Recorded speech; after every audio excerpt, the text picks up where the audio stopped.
This requires a little bit of a backstory. My parents moved to Arizona. Their parents, who chose Arizona as a place for retirement, um, they always sort of felt some alienation being in a place like Mesa. So we moved to the Midwest. Uh, I spent some of my childhood in the Ozarks, but eventually my parents realized um, the source of their alienation was not living in Mesa, Arizona. It was their marriage. However, I ended up moving back to Arizona. Remember when I told you Arizona was a place where retired people were moving to? Well, during my parents' separation, I lived in a retirement community with my grandmother for all of third grade. But moving back to Arizona, being back with my friends, the place where I started my life, was very important to me, although very odd twist of events to move to a familiar place during your parents' divorce when you have to move in with your grandparents.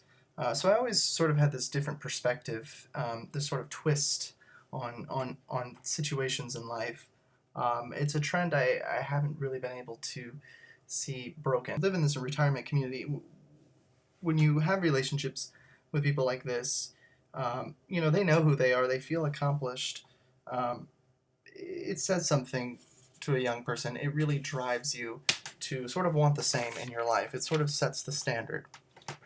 I was born at the end of the 20th century. Growing up in the 1990s was a phenomenal time to be a kid.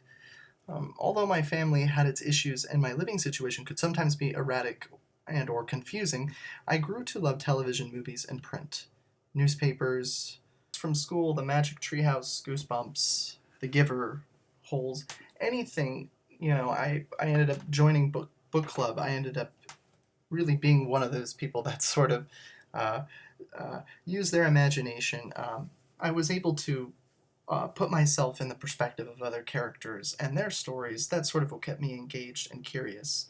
Um, my hardships were real, but my imagination and sometimes isolation sort of allowed me to use the power of thought to work through these situations and work through things in the world around me.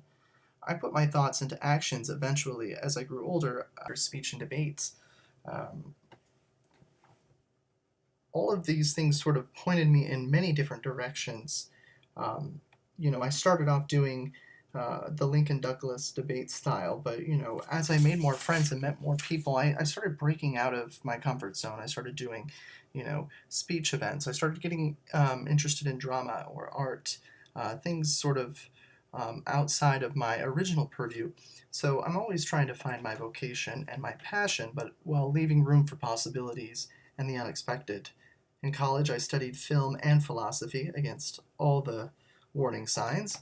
Upon graduation, I've been motivated and engaged in my community. I support my friends who are pursuing their passions.